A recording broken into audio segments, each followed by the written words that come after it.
Hi friends, పల్లీల చట్నీ చేస్తున్నాను. అన్నంలోకి దోశలకి టేస్ట్ బాగుంటుంది.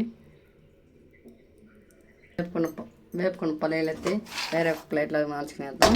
కళాయి పెట్టి ఆయిల్ ఒక 3 స్పూన్లు వేసుకున్నాను. ఆయిల్లో స్టవ్ ముట్టించాను. ఆయిల్లో ఒక 1 స్పూన్ ఆవాలు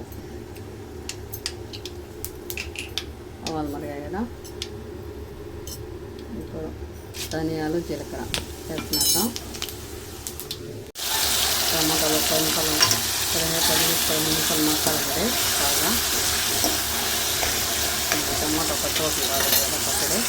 ఇప్పుడు టమాటా ఉడిపోతుంది కదా, బాగా పడుతుంది. దీంట్లో ఇప్పుడు మనం తెలుసుకుంటాం. వాటర్ వేసి ఒకసారి కలబెట్టుకోవాలి. ఎక్కువసేపు టైం కాదు. దీంట్లో కొత్తిమీర వేసుకోవాలి. బాగా కొత్తిమీర వేసి చేసుకున్నాను. కొత్తిమీర వేస్తే తర్వాత మిక్సీ పెట్టుకోవాలి. మిక్సిపోయిందండి. దీని ఒక 10 నిమిషాలు ఆరునిచ్చి దానికి మిక్సీ పెట్టుకున్నాం. పల్లీలు కూడా కలిపినేసి దీన్ని మిక్సీ పెట్టుకున్నాం. మిక్సీ గిన్నెలో వేసేసాను. దీన్ని ఇంకా మిక్సీ పెట్టుకున్నాం. కొంచెం రెడీ అయిపోయింది.